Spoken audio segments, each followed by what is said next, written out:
Sheik, eu fiquei curiosa em relação a uma coisa. Dentro das mesquitas, existem processos de formação para essas pessoas que estão entrando? Porque é muito novo, né, para quem está começando. Existem Certo. esses processos de formações como aulas ou conversas? Como que funciona? É claro que temos um tempo de diálogo. E Tá. a gente quando chega, uma pessoa ele quer saber conhecer o Islã, ao conhecer a cultura islâmica, a gente começa, explicando para ele. E dando para ele também, material, livros, alguns vídeos, que fala sobre o islamismo. Então ele vai começar a fazer a leitura. Depois, Uhum. quando se ele amanhã ou depois ele vai querer abraçar o Islã, então ele vai ter algumas aulas. Aqui no Guarulhos, tem outras mesquitas também que faz as aulas para os muçulmanos, novos muçulmanos e para também os filhos da comunidade, porque não Uhum. é todo mundo que conhece o Islã, Sim. Sim. conhece a prática de Islã. Então ele está precisando de explicação. A gente está oferecendo isso. Agora eu vou fazer 2 anos aqui. Mas antigamente, quando eu estava aqui, eu fiquei quase 11 anos, a gente teve aula de cultura, aula de árabe, curso gratuitamente, aula de religião. Então Ó. tudo isso faz parte de porque o conhecimento é importante. Você tem que passar o que você aprendeu na sua vida, na sua cultura, passar para outras pessoas. Porque, na realidade, a maioria são com voz, eles queriam saber, conhecer. Qual é essa religião? Que ele divulga, que ele pedindo para seguidores, na realidade, porque tem muitas imagens, como a gente falou também, uma imagem muito ruim sobre o islamismo. Isso. Sim. Sobre a mulher no Islã, sobre se tem uma ligação entre o Islã e o terrorismo. Tem muita coisa errada. As pessoas quando vai para lá, aí vai aprender bastante. Uhum. Tem gente que até um pouco tempo, eles pensam que a mesquita é um lugar fechado, um lugar só os árabes que vai para lá. Não, os árabes são parte muito pequeno da comunidade muçulmana internacional. 200 milhões. Mas os muçulmanos hoje, 1 e 600 milhão do habitante. Então faz quase não dá 25%, por exemplo, dos Uhum. muçulmanos no mundo inteiro. Sim. Então quem fala árabe são um pouco. Então a religião islâmica não é para os árabes, é uma religião universal, Universal. é para todas as criaturas de Deus. Quem queria seguir, seja bem-vindo. E que queria seguir outra religião também, seja bem-vindo. Uhum. Cada um. E que vai julgar todos nós no dia de juízo final, sou Deus. Eu não posso julgar ninguém. Eu sou, eu tenho que respeitar o próximo, seja quem é, né? Qual é a religião dele, tem que respeitar ele como ser humano. Até dentro da minha casa, às vezes, meus filhos têm opinião diferente que minha opinião. Tem que respeitar todo mundo. Né? Claro, eu tenho que ensinar, deve ensinar meus filhos o caminho, né, e eles vai seguir que eles quando eles fica com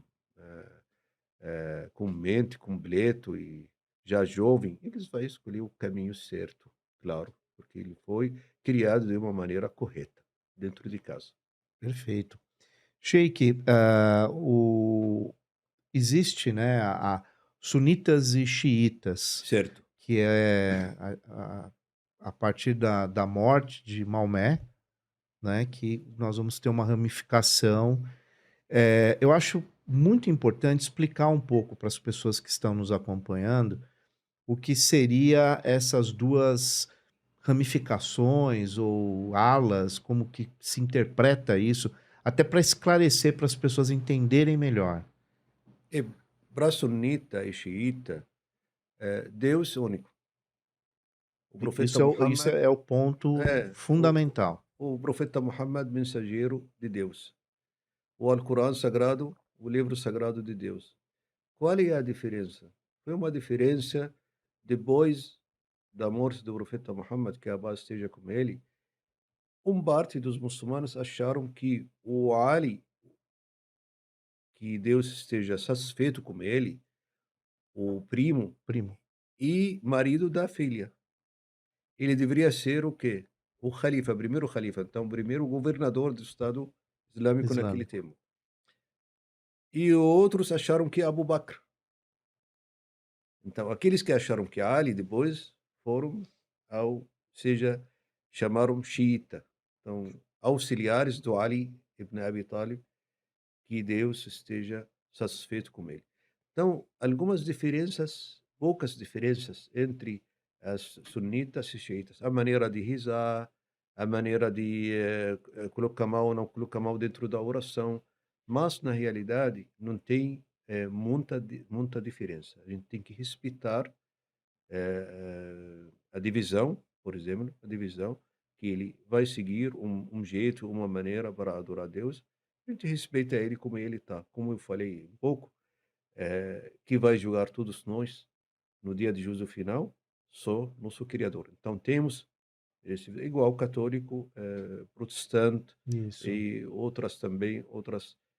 Ramificações, outras. Exatamente, exatamente. Tá. Então tem uma diferença, mas a crença, se você voltou para a crença, eles acreditam em Deus único, acreditam que Muhammad, profeta e mensageiro de Deus, acredita no livro sagrado de Deus. Agora, explicação, entender, aí temos algumas diferenças entre os sábios. Tá. Até regional, cultural, né? Exatamente. Então, a xiita hoje em dia faz 5%, 10% mais ou menos do mundo islâmico. Do Isso. mundo islâmico, sim. A Agora, maioria é lá no Irã e tem parte no Iraque é, e Líbano. tá. Certo. Uma coisa que é bastante interessante é que a Ásia tem uma concentração islâmica imensa, né? Imenso, Imensa. bastante. Indonésia, É. toda aquela região E do Sudeste uma Asiático. coisa curiosa, se você sabe como entrou o Islã lá, entrou através de comerciantes, na realidade, o comércio. Por esse motivo, a gente fala a conduta é importante, a cultura é importante. O Islã entrou naqueles países através de comerciantes. Quando o povo vê o comerciante honesto, que ele trabalha de uma maneira honesta, que ele é verdadeiro, entendeu? Então eles Justo. começaram, justo, então eles começaram a perguntar qual é a religião dessas pessoas. Hum. Porque dentro de comércio você sabe como. Tem muitas maneiras ilícitas, muitas maneiras Erradas, né? erradas dentro do comércio. Mas eles acharam que é estranho. Um vendedor, por exemplo, daqui e outro lá no perto dele, aí um vende alguma coisa, quando vem outro consumidor, ele fala: "Ah, vai comprar de meu vizinho aqui". Não existe isso. Uhum. Eles não teve esse costume, porque o comerciante ele queria trabalhar o outro para ganhar mais. Não, você já eu vendi, fez uma venda hoje, então vai para meu vizinho, compra de meu vizinho. Então eles começaram a perguntar. Então por esse motivo temos a Indonésia, por exemplo, Indonésia. maior país que tem muçulmanos É. no mundo inteiro. E as pessoas não 150 imaginam. milhão, Muita gente nem 150 imagina. milhão de Imagina. habitantes são muçulmanos. É. Malásia e Índia temos, mas minoria.